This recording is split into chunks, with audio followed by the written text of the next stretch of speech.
जनसत्ता संपादकीय गति 110 शब्द प्रति minute. Be ready. 3, 2, 1 start.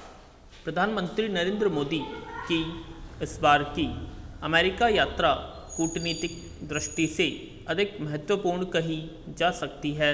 Stop. पिछले 1.5 सालों में देश और दुनिया में स्थितियां काफ़ी कुछ बदल गई हैं। स्टॉप। अमेरिका में बाइडेन सरकार आने के बाद वहां के राजनीतिक समीकरण बदल गए हैं। स्टॉप। अफगानिस्तान में तालिबान ने लोकतांत्रिक सरकार को अपदस्थ कर सत्ता हासिल कर ली है। स्टॉप। चीन अपनी विस्तारवादी नीतियों के तहत वहां अपनी जड़ें रोपना चाहता है। स्टॉप। पाकिस्तान को भी लग रहा है कि अफगानिस्तान के सहारे वह कश्मीर में भारत को अस्थिर कर सकता है। स्टॉप। ऐसे में अमेरिका ने ब्रिटेन, जापान और ऑस्ट्रेलिया के साथ भारत को शामिल करके 4 देशों का जो क्वाड नामक चतुर्गुट बनाया है, वह दुनिया की बदलती स्थितियों से निपटने के लिए रणनीतिक रूप से काफ़ी महत्वपूर्ण साबित हो सकता है। स्टॉप। हालांकि कुछ लोगों का मानना रहा है कि भारत को अब अमेरिका से वैसी नज़दीकी नहीं हासिल होगी, जो पहले थी। स्टॉप। मगर क्वाड सम्मेलन ने उस धारणा को निराधार साबित कर दिया है। स्टॉप। इसके अलावा प्रधानमंत्री मोदी की दुनिया के कुछ प्रमुख उद्योगपतियों से मुलाकात और संयुक्त राष्ट्र महासभा में उनके भाषण से स्पष्ट हो गया कि आने वाले समय में दुनिया के राजनीतिक समीकरण और बदलेंगे। स्टॉप। पैरा। प्रधानमंत्री का संयुक्त राष्ट्र में दिया गया भाषण न सिर्फ साहसिक और बेबाक था, उन देशों के लिए एक तरह से चुनौती भरा भी था, जो भारत की तरफ टेढ़ी नज़र रखते हैं। स्टॉप।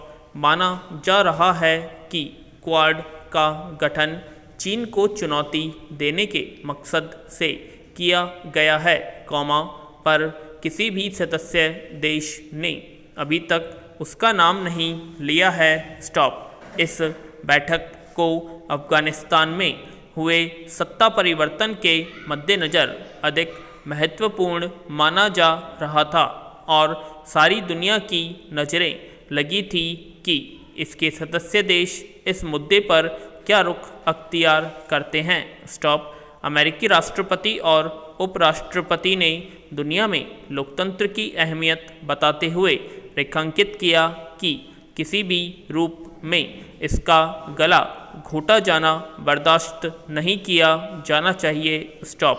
प्रधानमंत्री मोदी ने भी लोकतंत्र के महत्व को रेखांकित किया और चीन तथा पाकिस्तान का नाम लिए बगैर कह दिया कि कुछ देश अफगानिस्तान की ज़मीन को अपने राजनीतिक मकसद के लिए इस्तेमाल करना चाहते हैं। स्टॉप। फिर समुद्री सीमा में बेजा दखल की कोशिशों और आतंकवाद को शह देने वाले देशों की भी उन्होंने जमकर आलोचना की। स्टॉप। पैरा।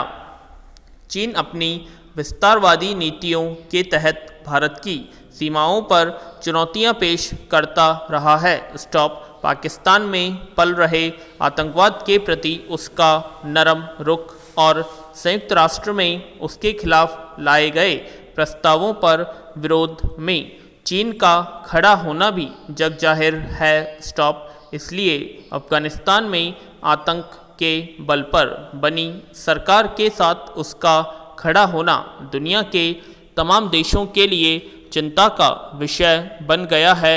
स्टॉप। इससे निपटने की रणनीति में संयुक्त राष्ट्र के ढांचे को बदलने की ज़रूरत अब पहले से कहीं अधिक गाढ़ी हो गई है। स्टॉप।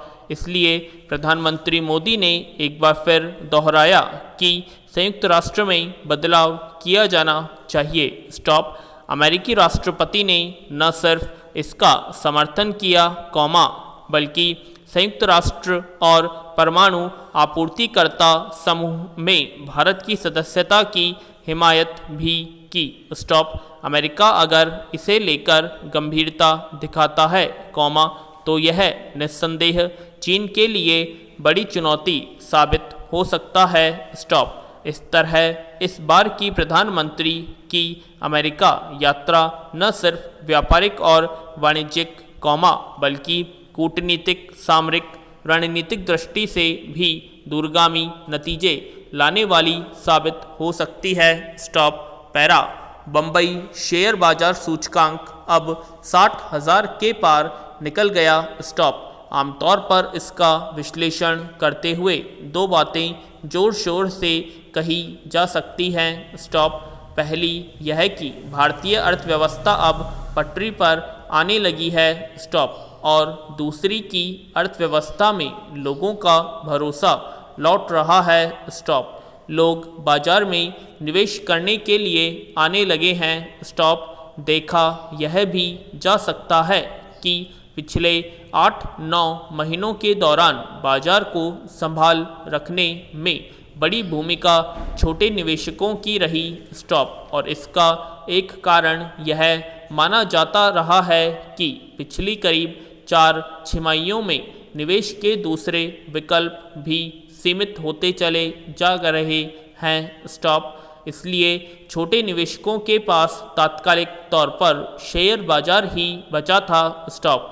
इस साल 21 जनवरी को BSE सूचकांक 50,000 को पार कर गया था।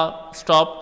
13 अगस्त को यह 55,000 पर आ गया और अब 1.5 महीने में ही यह 5,000 अंक चढ़ता हुआ 60,000 के पार निकल गया। स्टॉप।